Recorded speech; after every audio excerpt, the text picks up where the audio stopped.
First of all, every time we have a thought, we make a chemical. And if you have an unlimited thought, you will feel unlimited. And if you have a self-depreciating thought, you'll feel unworthy. And your brain instantaneously fires circuits that signal another part of the brain to release peptides or chemical messengers that signal hormonal centers.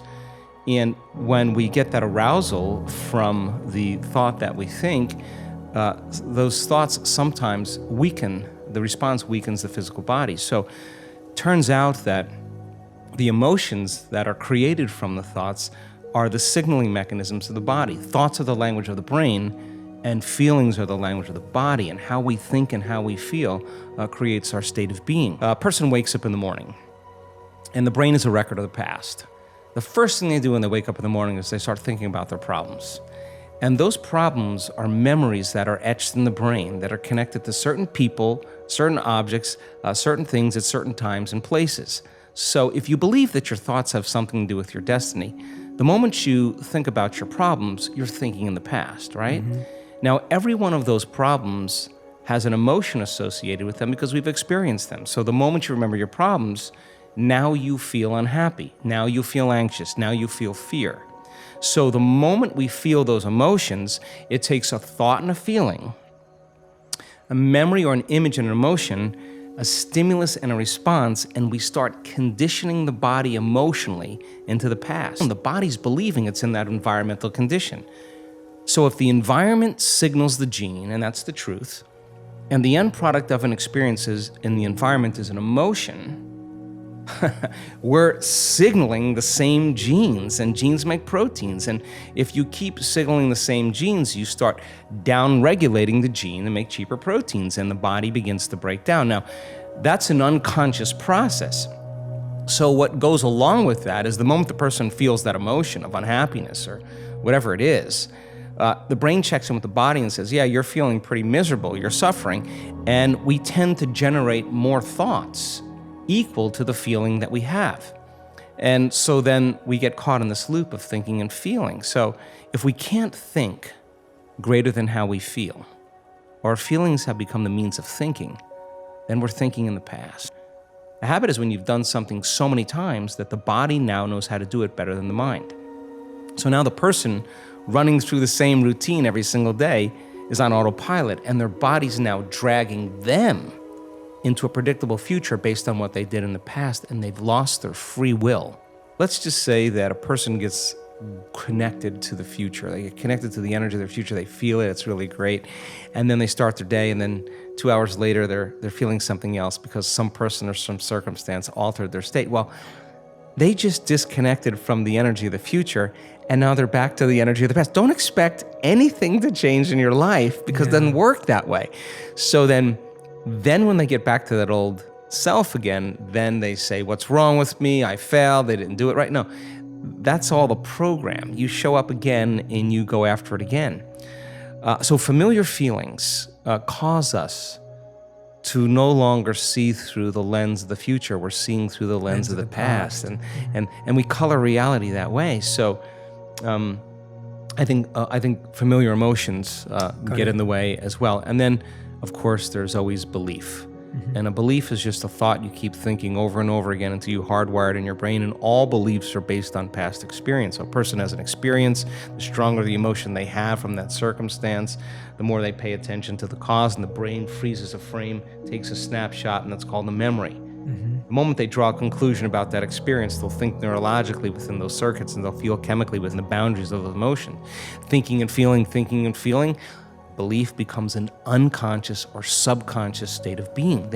Most people don't even know they have beliefs about things, about God, about relationships, about money, because it's not a conscious thing, it's a subconscious thing. Yeah. So in order to change a belief or a perception about yourself and your life, you got to go all in. Mm-hmm. It's not like you go 50% in. You got to go all in. You got to make a decision with such firm intention that the amplitude of that decision carries a level of energy that causes the body to respond to the mind, that the choice that you make becomes a moment in time you'll never forget. And you would say, I remember the moment I made up my mind to change.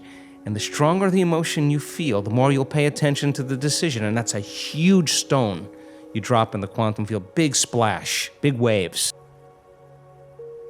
Look, I can feed you with an idea that this pill that we just got from the pharmaceutical company, it's the greatest, best thing for your issue. And I give you this pill and you get better. And then later you find out it was a sugar pill and everybody goes, yeah, that's called the placebo effect. And I go, what does it really mean? I said, you didn't get healed by the pill, you got healed by the belief in the pill.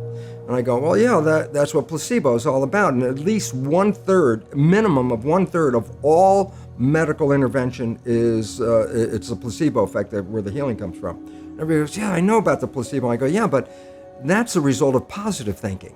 What about negative thinking? And this is what we don't talk about, but the reality is it's equally powerful in regard to affecting your biology as is positive thinking, but it works in the opposite direction.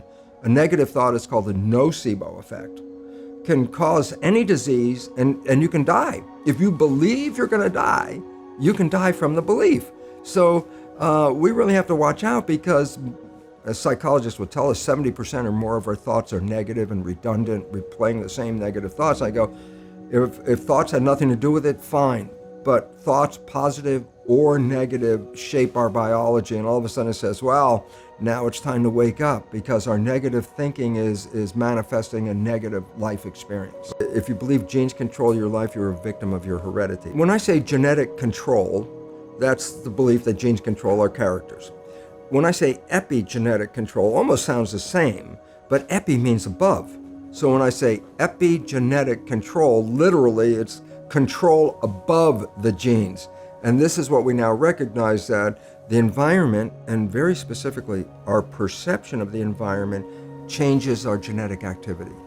So that means, well, wait, that's not a victim because I can change my environment, I can change my perception, and all of a sudden, if I can do that, then I can control my genes.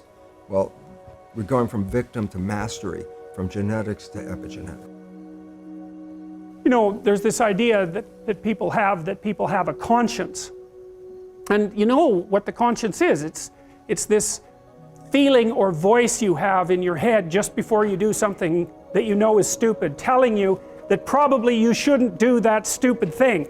You don't have to listen to it, strangely enough.